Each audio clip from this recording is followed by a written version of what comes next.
प्रियंका जी कुरुक्षेत्र से। राधा वल्लभ श्री हरिवंश। मेरे प्यारे गुरुदेव, आपके चरणों में कोटि कोटि प्रणाम। महाराज जी, श्री जी की कृपा से 4 साल से यूट्यूब के माध्यम से आपके सत्संग सुनते हैं। महाराज जी, जीवन में अब यही आशा है कि एक पल भी श्री जी से दूर ना रहें। लेकिन मैं एक अध्यापिका हूं, ज्यादा समय कार्य में व्यतीत होता है, उस समय भजन नहीं होता और बाद में कष्ट होता है कि सारा का सारा समय मैंने खो दिया। कृपया मार्गदर्शन करें महाराज जी। इसका प्रश्न, अपने लोग भजन का मतलब समझते हैं कि एकांत गुफा में बैठ करके जो किया जाता है या एकांत कमरे में बंद करके जो किया जाता है उसे ही भजन कहते हैं। वो भी एक भजन का एक अंग है, पर उसे सांगोपांग भजन नहीं कहते। सांगोपांग भजन कहते हैं पहले ये स्वीकार करना है संपूर्ण सृष्टि श्री भगवान की है, इसे आस्तिकता कहते हैं और ये सत्य वस्तु है। वेद और उपनिषद जिस बात को प्रमाणित करते हैं वही बात प्रमाणित मानी जाती है। भगवान एकोहम बहुश्यामा, मैं एक बहुत रूपों में हो जाऊं, वो बहुत रूपों में खेल रहे हैं। आप उस सृष्टि में भेजे गए हैं अलग अलग सेवाओं के लिए। कोई डॉक्टर है, कोई मास्टर है, विविध प्रकार के अभिनय करके हमको अपने स्वामी से इनाम लेना है। किसी को वैरागी का अनुभव अभिनय है, किसी का रागी का अभिनय है, लेकिन सबका एक अब स्वांग दिया गया है। अपने स्वांग को ठीक से निभा लो तो इस माया प्रपंच से मुक्त हो जाओगे, इनाम मिलेगा। अगर तुम मास्टर हो तो बच्चे में भगवत भावना करके और शिक्षा रूपी भजन उसको दीजिए। जो जिस क्लास की शिक्षा, ईमानदारी से आपके अंदर यही हो कि हे प्रभु, आप बालक रूप से हमारे सामने आए हो, मैं आपको शिक्षक रूप से शिक्षा दूंगी। और उस समय यदि भगवत भाव रहा तो आपने जितने घंटे बालकों को पढ़ाया वो भजन ही है, उससे बिलक नहीं। एक युद्ध क्षेत्र में खड़ा हुआ सूरवीर सामने के सैनिकों की गर्दन उतारता है अपने देश रक्षा के लिए, उसका वो भजन ही है, भजन से कम नहीं है, क्योंकि अपने धर्म के लिए वो युद्ध में वार कर रहा है। अधर्म से किया हुआ हर कार्य निष्फल है और धर्म के लिए किया हुआ हर कार्य भजन है, क्योंकि सृष्टि भगवान की है। अगर एक केवल मान लिया जाएगा कि माला चलाना इतना ही भजन है, तो वो भजन के सर्वरूप को नहीं जानता है। अगर ऐसा ही हो तो अर्जुन जी कह रहे हैं श्री भगवान से कि मैं संन्यास लेकर के विरक्त होकर मांग कर खाऊंगा, पर मैं युद्ध नहीं करूंगा क्योंकि इसमें हिंसा होती है। और श्री भगवान कह रहे हैं कि नहीं, तुझे युद्ध करना ही होगा। मामुनिस्मर युद्ध च, मेरा स्मरण करते हुए तुझे युद्ध करना होगा। तो हमें ये बात समझनी कि हमको जो स्वांग मिला उसमें हम बेईमानी न करें। अगर आप डॉक्टर हैं तो मरीज रूपी भगवान की सर्वतोभावेन सेवा, आपको जो स्वांग मिला है आप उसमें बेईमानी मत कीजिए, सत्यता से चलिए, वही आपका भजन बन जाएगा, उसी से भगवान प्रसन्न हो जाएंगे। पर ये स्मृति रहे कि मैं किसका कार्य कर रहा हूं, बस अगर ये स्मृति चली गई तो अहंकार आ जाएगा। किसी भी बात का अभिमान आ जाना उपासना की वृत्ति का नाश हो जाना है। एक छोटा सा भी कार्य आपको भगवत प्राप्ति करा सकता है, उस कार्य का उद्देश्य बदल जाए। बस हम समझते हैं माला जपना ही केवल भजन। बात सुन, एक आदमी बहुत हिंसा प्रवृत्ति का था, चोर था और हिंसा में उसको सुख मिलता था। जैसे अलग अलग, वो इतना तमोगुणी था, जब किसी को काटता और तड़पता तो उसे सुख मिलता था। सैकड़ों हजारों को ऐसे काटता रहा। एक दिन एक महात्मा उसकी मार्ग से जा रहे थे, मिल गए, उसने उनको भी वैसे ही प्रताड़ित करना चाहा। तो भगवत प्राप्त महात्मा थे, उन्होंने कहा कि बच्चा, इससे तुमको क्या मिलता है? तो संतों के दर्शन से, संभाषण से अंतःकरण की मलिनता का नाश होता है। यदि अभिमान त्याग कर संतों के पास जाया जाए तो एक एक कदम यज्ञ के समान होता है। संत दरस को चालिए तज माया अभिमान। जो भगवान में वास्तविक रमण करने वाले महापुरुष हैं, उनका प्रभाव होता है। उस पापात्मा जीव की हिम्मत नहीं हो रही थी उनकी तरफ देखने की। उनका बेटा तुम ये सब क्यों करते हो? तो उन्होंने कहा सुख के लिए करता हूं, संपत्ति छीनता हूं, मारता हूं। इसे बोले अभी तुम सुख की पहचान ही नहीं जानते हो, किसे सुख कहते हैं? तो उनका फिर मुझे बताइए आप सुख किसे कहते हैं? तो बोले हमारी बात तुम्हें तभी समझ में आएगी तब तुम निष्पाप हो गए, क्योंकि पापवंत कर सहज स्वभाव भजन मोहिते ही भावन। बोले महाराज क्या करूं जिससे मैं निष्पाप हो जाऊं? तो उनका हमारे भारत में पवित्र देश है, उनमें आप भ्रमण करो, अवगाहन करो, तुम पवित्र हो जाओगे। निष्पाप करने के लिए हमारे बहुत से तीर्थ हैं भारत में, तीर्थपाद प्रभु ने उनको प्रकट किया है। तो महाराज हम कब जानेंगे पवित्र हो गए? तो सिद्ध महापुरुष थे, उन्होंने एक शुष्क लकड़ी दी, सूखी हुई लकड़ी दी, कहा इसे ले जाओ और जब ये हरी होने लगे, इसमें किनगा आने लगे, तो तुम समझ लेना तुम निष्पाप हो गए। चला गुरु को प्रणाम करके 10 किलोमीटर चला होगा, शाम हुई, एक वृक्ष बड़ा था उसके नीचे रुका। गांव में रहने का स्वभाव उसका नहीं था, और उसमें 4-5 चोर बैठे हुए थे, और वो नीचे जड़ में ऐसे जाके बैठ गया। रात्रि व्यतीत हो तो तीर्थयाटन को जाएंगे। वो ऊपर प्लान बना रहे थे कि इन गांव वालों ने मुझे बहुत सताया है, आज रात्रि में 12 बजे चारों तरफ से आग लगा देंगे और अस्त्र शस्त्र ले जो भागेगा मारेंगे, पूरे गांव को आज नष्ट करेंगे। उसके कान में पड़ी बात, उसने कहा कि तीर्थ यात्रा तो जा ही रहे हैं, अगर इन जो 4 हैं 5 हैं इनको अगर मार देते हैं तो जा ही तो रहे हैं तीर्थ यात्रा में, पूरा गांव बच जाएगा। ये पूरे गांव को मारना चाहते, पशु पक्षी हैं, बहुत से जीव हैं। तो उसने कहा भैया तुम्हारे गुरु हम हैं, आओ हम तुम्हें सलाह बताते हैं कैसे पूरे गांव को नष्ट करना है। तो चारों कूद थोड़ी पड़ेंगे, एक ही एक आएगा। चारों को हम मार दिया। सोचा अब यहां हिंसा हो गई, नहीं रुकेंगे। लकड़ी उठाई तो हरी हो गई। उनका गुरुजी ने कहा था जहां हरी हो जाए वापस चला गया। वहां गया संत भगवान को, संत ने कहा हम जानते थे कि तुम ऐसे स्वभाव वाले हो कि तुम्हें तीर्थ यात्रा सुहाएगी नहीं, वापस आ गए। तो उनका भगवान आपकी आज्ञा पर, आपने कहा था हरी हो, देखो हरी हो गई। तो बोले कौन से तीर्थ में? बोले तीर्थ लेके आ, 4 को और मार दिया है। बोले बताइए कैसे? उन्होंने बोले देखो बेटा, पहले स्वार्थ के उद्देश्य से मारते थे तो पाप हुआ, लेकिन पूरे नगर के बचाने के लिए 4 को मारा आपने। उद्देश्य आपका दूसरों के सुख के, इसलिए मारना ये आपको तीर्थयाटन से भी अधिक पवित्र करने वाला हो गया। क्रिया वही, उद्देश्य परिवर्तन, फल का परिवर्तन। यदि हम सब अपने धर्म से चले, अपने कर्तव्य को भगवान की पूजा माने, तो जो जहां है उसको अलग से कोई मार्ग चयन नहीं करना, वही भगवान की प्रसन्नता के लिए करे, उसको वही भगवान की कृपा की प्राप्ति होगी। तो आपको कोई परेशानी का विषय होना ही नहीं चाहिए। आप अध्यापक और बच्चों को पढ़ाइए और बीच बीच में राधा राधा राधा स्मरण कीजिए। जो भी कर रहे हो अपने प्रभु के लिए कर रहे हैं, ऐसी भावना कीजिए। इसमें कोई श्रम नहीं, कोई परिश्रम नहीं, कोई अलग से ऐसा नहीं कि नाक दबा के बैठना है, आंख मूंद के बैठना है। प्रतीक जी, श्री हरिवंश महाराज जी। महाराज जी, मन बुद्धि बहुत धीरे से भजन से हटा के कई बार सांसारिक भोग और सुखों की तरफ ले जाता है। इससे जितना श्री जी में लगाना का निश्चय आता है उतना मन बाधा उत्पन्न करता है। कृपया मार्गदर्शन कीजिए कैसे हमेशा के लिए इसे अभी हम मन का स्वरूप समझ नहीं पाए, इसलिए हम शिकायत करते हैं मन की। मन बाधा उत्पन्न नहीं करता है, मन को हमने वो पकड़ाया है, वही हमारे सामने पेश करता है। जो चीज हमने अपने मन को नहीं पकड़ाया, जो चीज विषय हमने नहीं भोगा, वो मन हमारे सामने नहीं प्रस्तुत करता।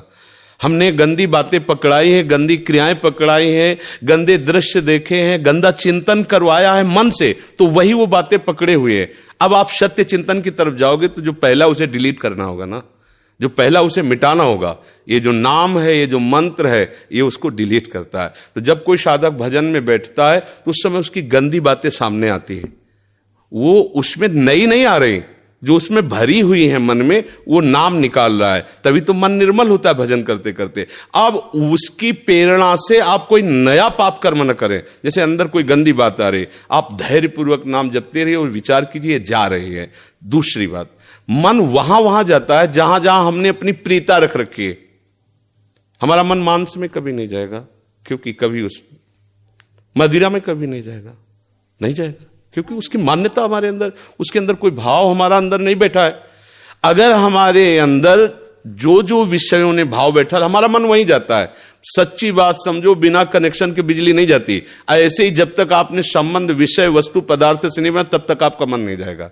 तो देखो, डरना नहीं है, घबराना नहीं है, मन जहां जहां जाए बार बार वहां से हटा के अपने लक्ष्य में लगाना है। हमारी विजय होगी, क्योंकि हमारा मार्ग सत्य है और हम भगवान के जन हैं। पर देखो, धोखेबाजी, पाखंड, नाटक नहीं करना चाहिए इस मार्ग में। हम ये कहते हैं कि तुम्हें विषय सेवन करना है, तुम्हें स्त्री शरीर प्यारा है, या तुम स्त्री शरीर साधो को पुरुष शरीर प्यारा, तो नाटक करने की, बाबा जी बनने की जरूरत नहीं। ब्याह करो, जाके आराम से धर्म से चलो और भगवान को प्राप्त हो। गंदी बातें, बेविचार, धर्म विरुद्ध आचरण करना, ऊपर से कुछ और दिखाना, या हमारे प्रभु को पसंद नहीं। मोह कपट छल छिद्र न भावा, हमारी योग्यता नहीं इस मार्ग में चलने पे। इसलिए भगवान से प्रार्थना करो कि हम नहीं चल सकते, तो आप जिस मार्ग के पथिक बनना चाहते हो बनो, लेकिन सच्चाई से चलो, तो वहीं तुम्हें भगवान की प्राप्ति हो जाएगी। हमारा मन वहीं जाता है जहां हमने सुख बुद्धि कर रखी है। अगर भगवान में सुख बुद्धि हो जाएगी तो हट नहीं सकता। सा वही मना कृष्ण पदार विंदयो, आपका मन प्रभु में लग जाएगा। बोलो, हम जब किसी फिल्म को पसंद करते हैं, उसको बैठ के देखते हैं, 3 घंटे में किसका मन कहां जाता है? बोलो, कहां जाता है? कोई अगर बता दे कि 3 घंटे मेरा मन, अगर आपने पसंद किया है उसे तो, और आप जब देखेंगे तो आप 3 घंटे समाधि में रहेंगे, दुनिया का पता नहीं रहेगा। ऐसा क्यों हुआ?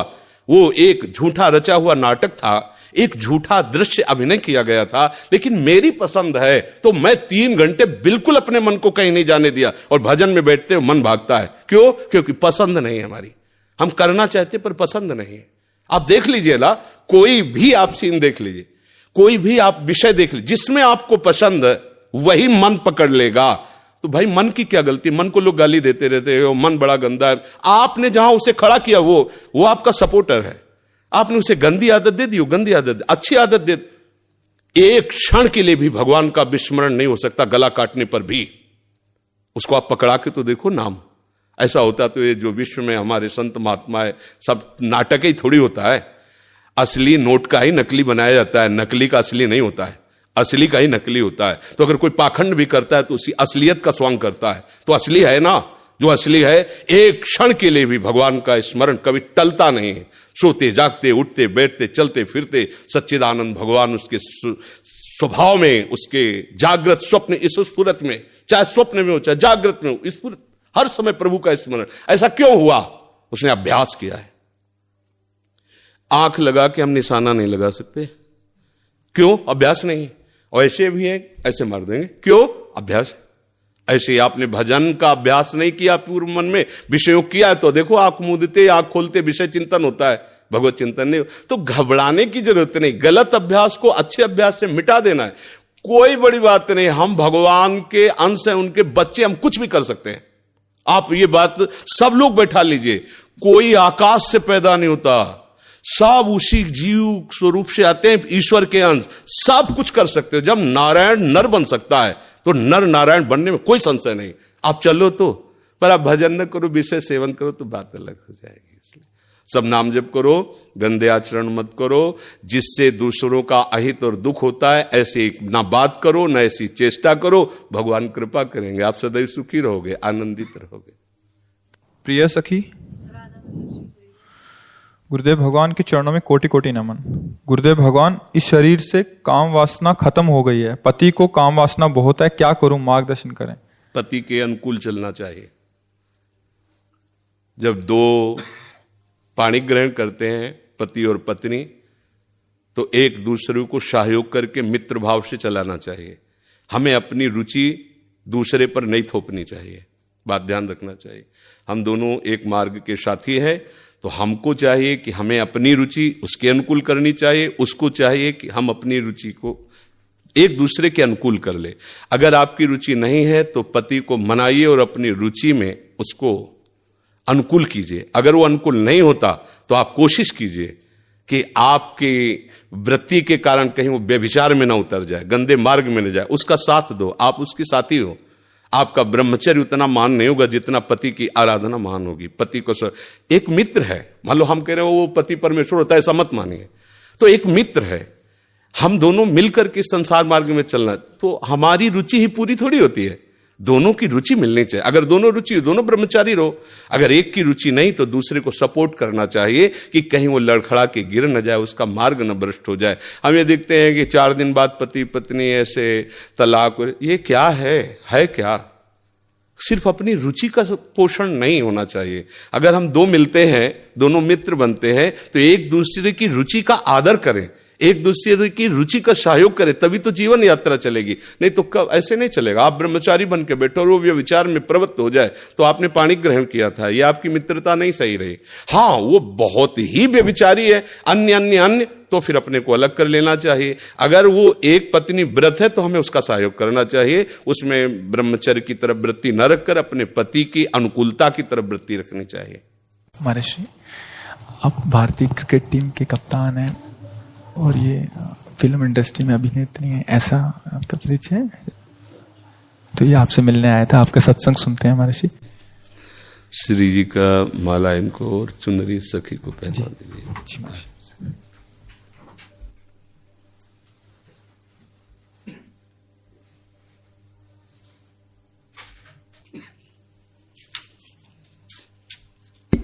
हाँ, सखी को पहना दीजिए। ये माला हमारी श्री जी की प्रसादी। देखो, एक कोई छोटी माला श्री जी की प्रसाद है, इस बच्चे को पहना दो। हाँ, बच्चा है, बड़ा माला नहीं।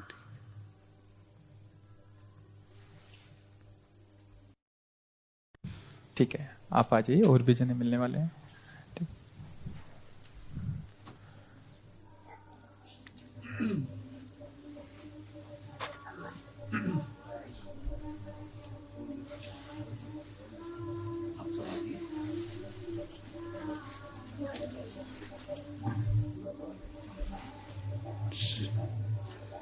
जय जय श्री।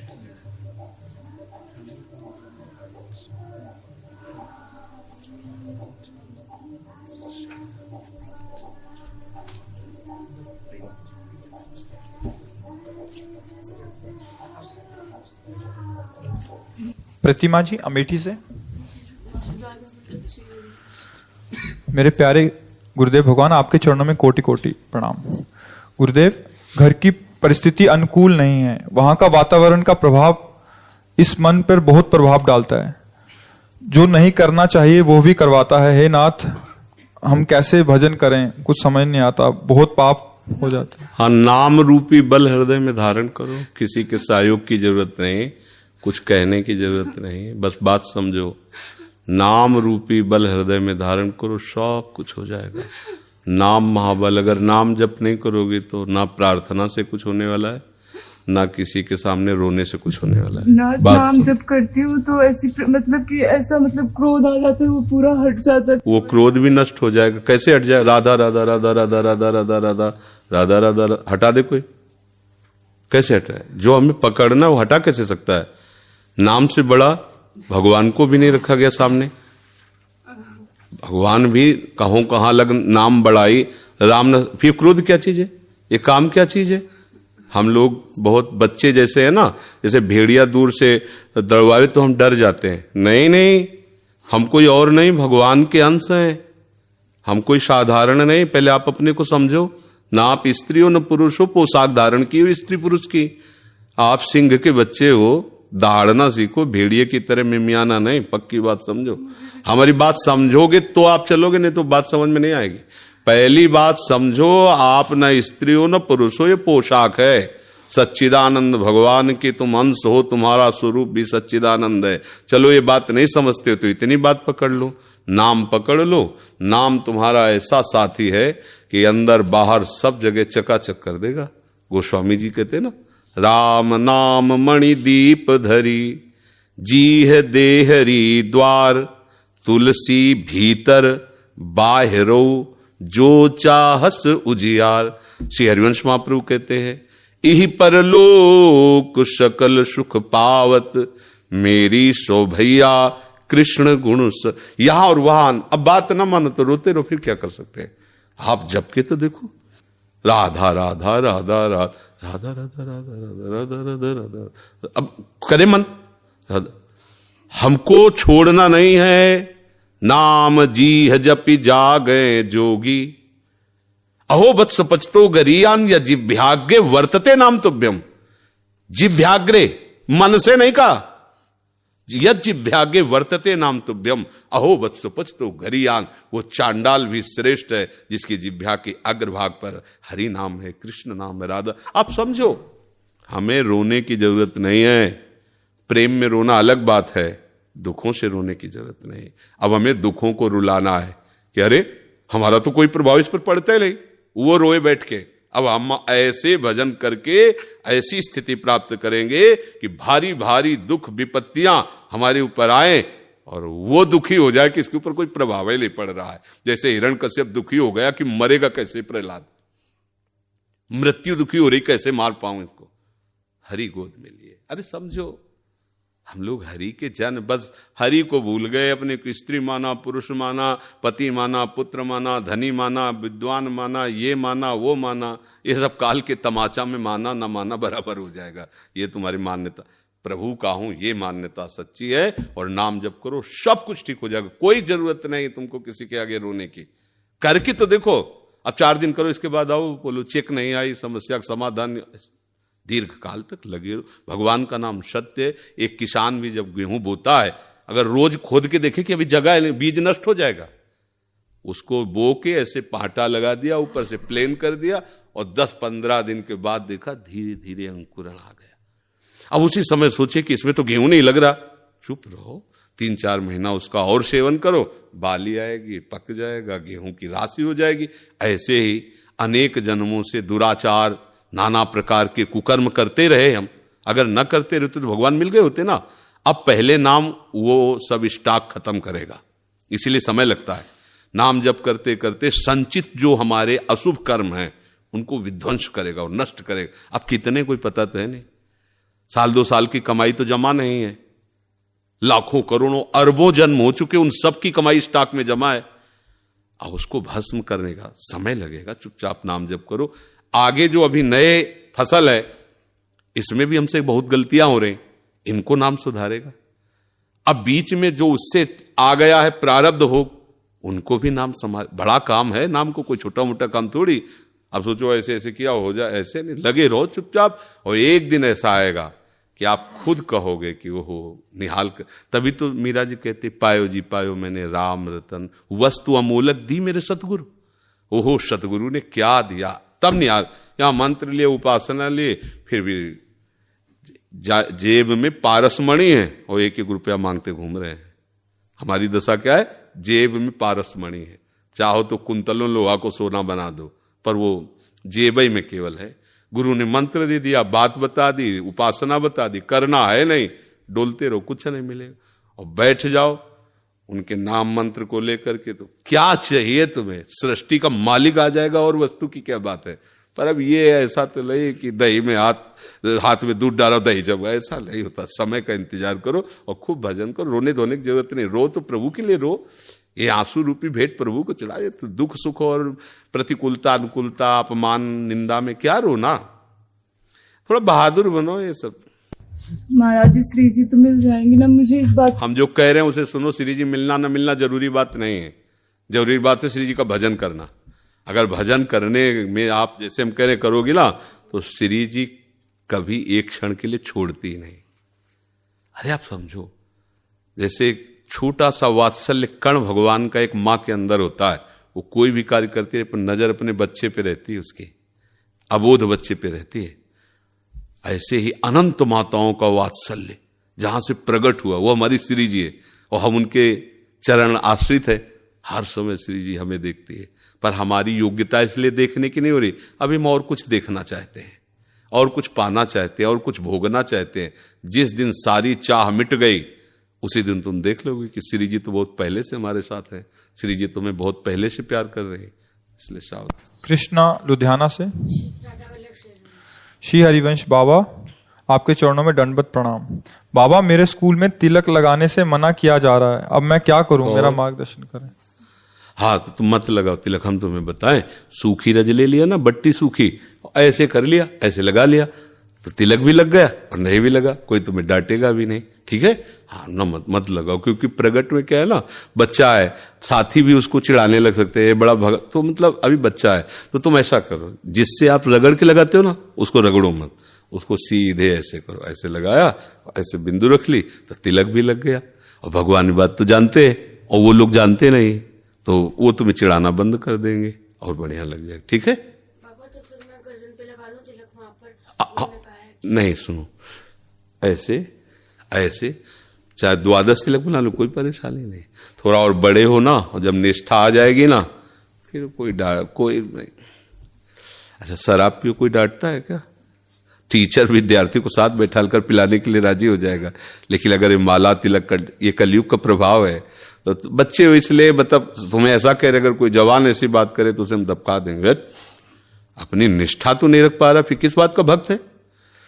ये सम्राट अकबर आगरे आया दौड़े पे, तो वहां बड़े बड़े सब जो छोटे छोटे प्रांतों के राज कर्मचारी थे, उनमें मधुकर शाह जी भी थे, हरिराम व्यास जी के तिलक कंठी सब कई ऐसे उनको दिखाए तो जलन होती है। अब बादशाह है, उसके सामने सब हिंदू चिन्हों से, भागवतिक चिन्हों से युक्त, तो उसने ऐसे देखा कि अधिकतर अधिकारी सब कंठी तिलक, क्योंकि ब्रजभूमि और प्रभाव ऐसा, तो उनका हमारा फरमान जारी किया जाए, कल से कोई भी अगर तिलक लगा के आया तो गरम लोहे से उसका मस्तक दाग दिया जाएगा, कोई भी सभा में तिलक लगा के नहीं आएगा। बादशाह अकबर का हुक्म। मधुकर शाह ने सोचा कि यार जीवन किस काम का, ये भगवान का दासत्व अगर इसे मिटा के गए एक संसारी बादशाह के सामने, फायदा क्या होगा? गला कटवा देना अच्छा है, लेकिन तिलक उतारना अच्छा नहीं। वैसे तो अंगरखी और धोती वो सब राज पोशाक पहन के जाते थे, केवल नीचे धोती पहन के लंबा तिलक, 12 तिलक लगाए, द्वादश तिलक, यज्ञोपवीत खुला, कंठी की माला खुला, तलवार खोशी। सभा में देखा कोई भी तिलक नहीं लगाया था, क्योंकि बादशाह का हुक्म, बादशाह वो तत्काल तो मृत्यु दंड दे सकता है। गए, सामने खड़े हो गए, द्वादश तिलक। उनका अकबर सम्राट ने कहा, सुना नहीं था कल का फरमान मधुकर शाह? खींच ली तलवार। उनका, आप एक मुल्क के बादशाह हैं, ये अनंत मुल्कों के बादशाह का तिलक है, मेरी गर्दन कटने पर ही ये मिटेगा, ऐसे नहीं मिट सकता, जिसकी ताकत हो मिटा के देखे आके। बदल गया, 1 सेकंड में बादशाह बोले वाह वाह वाह, यही हम देखना चाहते थे कि इस तिलक में किसकी निष्ठा है। धन्य है मधुकर शाह, तुम वास्तविक तिलक के अधिकारी। ऊपर बैठा ला बगल, जो भागवतिक तेज से मानो ऐसा लगा कि इनसे अब कोई आंख नहीं मिला सकती, भागवतिक तेज से संपन्न होकर कि ऐसे नहीं मिट जाएगा तिलक, गला कटेगा तब मिटेगा, देखे कौन आ। अभी फरमान जारी हो जाए कि गला काट दिया जाएगा तो सब मिटार कर चुपचाप, भैया राधे राधा तो कहला का गला कट। निष्ठा तो एक अलग चीज होती है ना, बहुत सावधान रहो। अभी बच्चे आप ऐसे कर लीजिए।